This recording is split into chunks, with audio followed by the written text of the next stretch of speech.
Hey everybody, JC here with another T&I toy review. And for today's review, I'm going to be taking a look at a couple of Mattel's brand new Justice League Action Animated Series figures based on the new Cartoon Network series. Now specifically, I'm going to be taking a look at the Joker and Wonder Woman figures in the wave. There's also a Superman and Batman figure that have been released. They come in pretty standardized packaging. Up at the top, you've got images of Batman, Superman, Wonder Woman, and the Justice League Action Animated Series logo. The figures are clearly displayed, and then down below you have the names of the characters in various languages.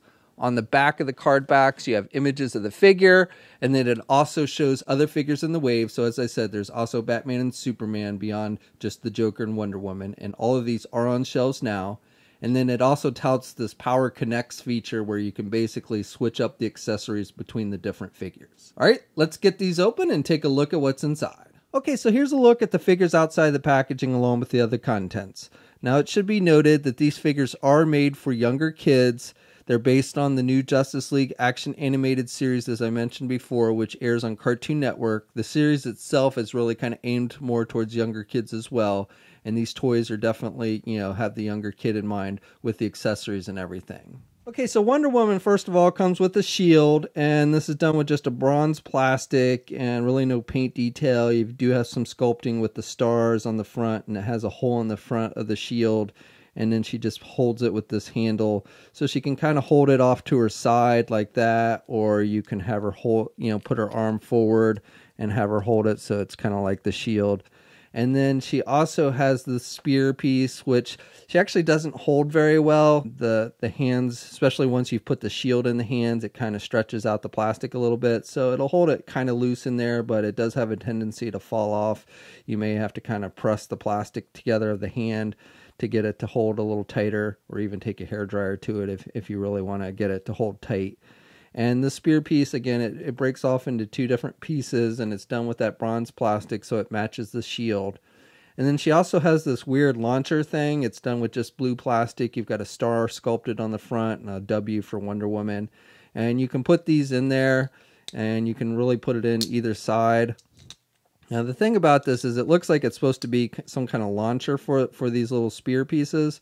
But she doesn't really hold this at all. Again, she doesn't have the handle of this is kind of too thick, so you can kind of push it in there and she might hold it a little bit, but it's going to have a tendency to pop out.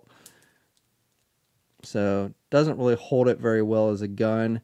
And then with these missile pieces, they fit in there, but there's no launching mechanism. It's just a solid piece. So you can kind of push it out the back there, and it's actually better, I guess, if you put it in this way. So you can kind of push it out like that, and it fires a little bit, but there's no buttons or anything to push. You're really just kind of pushing it out there with your hand. Now I should note that she also has this hole on her back, so technically you can stick this pack on there so it's like a backpack, but because she has the long hair, if you want to actually do that, you have to turn the head to the side. She can't use it as a backpack when she's looking forward because the hair covers up that hole on her back. Okay, and then the Joker comes with a number of accessories. So first of all, he comes with this jackhammer looking thing, and it's done with almost fluorescent looking green plastic. And you've got this face sculpted on the front, and you got the handles. On the back side, it's just kind of hollowed out. So he also comes with this mallet, and you've got the Joker face sculpted on the front of the mallet. You got some nice sculpting detail, and it's done with just an orange plastic. So you can take that mallet and you can stick it in there kind of like a gun. And so he can then hold that kind of like a gun. I don't know if you would, but that's kind of, I guess, jackhammer, you get it. So I guess that's the idea behind it. And you can launch the hammer kind of like you do with the little spears on Wonder Woman's pack by just pushing it out. So kind of goofy looking, but you can also have him hold the mallet, though it doesn't hold it very well in the left hand. Holds it kind of loose. If you want to hold just the mallet, it's better to put it in his right hand because his right hand has a tighter grip. Kind of have to pull the fingers back a little bit, but definitely holds it better in that right hand than the left hand. And then he also comes with this shield looking thing. I guess this is supposed to be a big grin or something. You got some scratch marks on the front and the back. You've got a little bit of sculpting detail, and so you can hold it there kind of like a shield. And then you can also put it on his back because he has a hole in his back just like Wonder Woman does. So you can put that there. You can even, if you want, I don't know if it's really meant to, but you can actually stick it into the jackhammer as well. So I don't know if that's really meant to do that, but you can if you want.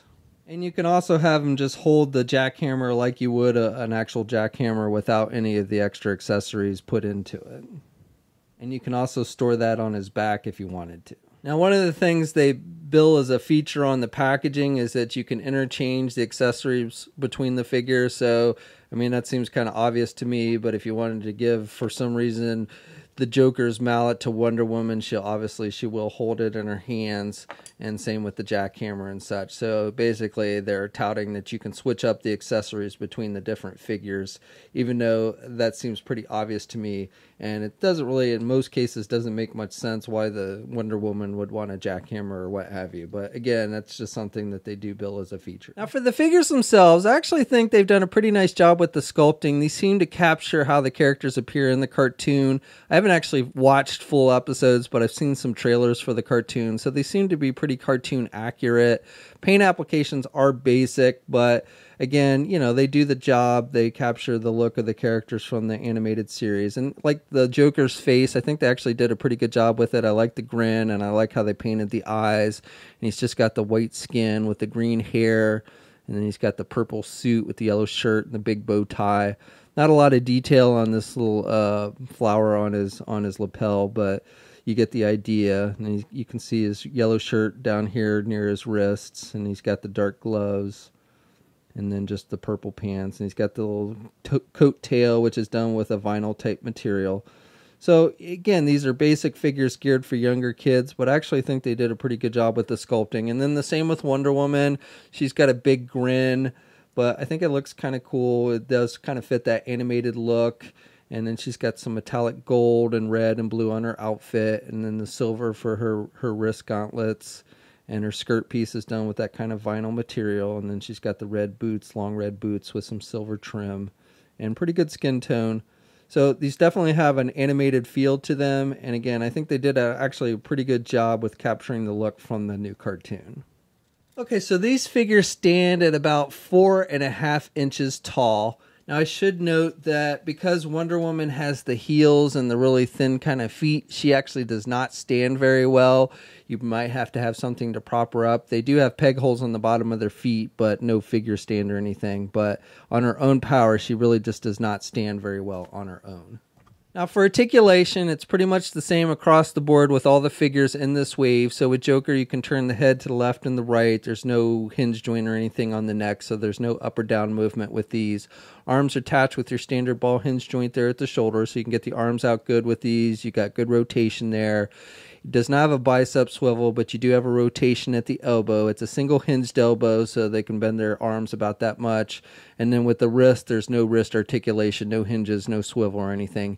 You do have a waist swivel, no type of ab crunch or anything. Legs are attached with hinge joints, so they can do the splits good, and you can get the legs forward good, and you can do the legs back pretty good as well. And no thigh swivel, but you do have rotation up there, up high, where the legs actually attach. So you do have some rotation up there. Single hinge knee, so they can bend their knees about that much. You also have the rotation at the knee, and then you have, looks like there is no, I guess there's no ankle articulation with these at all. So you just got the rotation at the knee, and then that's it. And then, as I said, there are 2 peg holes on the bottom of the feet. And Wonder Woman has the exact same articulation. She can't do the splits quite as well as the Joker because of her skirt piece, but it's still the same kind of construction as far as the articulation. Okay, so that's my review. So overall, I think these are actually kind of cool figures. Again, keeping in mind these are really geared more towards the younger kids. They're based on an animated series that is made more for younger kids.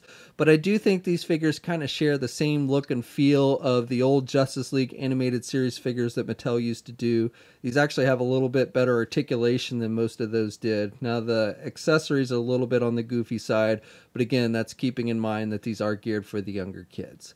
So these are available now. These figures cost about $7 or $8 each. You can pick them up at places like Toys R Us. We'll have a full image gallery up at toynewseye.com. There'll be a link in the video description below. As always, leave a comment. Let us know what you think. If you're so inclined, please like the video. Also, if you haven't already, please subscribe to the channel. I'd really appreciate it. And you can also follow me on my Facebook, Twitter, and Instagram accounts. I'll have links to those in the video description as well. And until next time, I'll catch you guys later.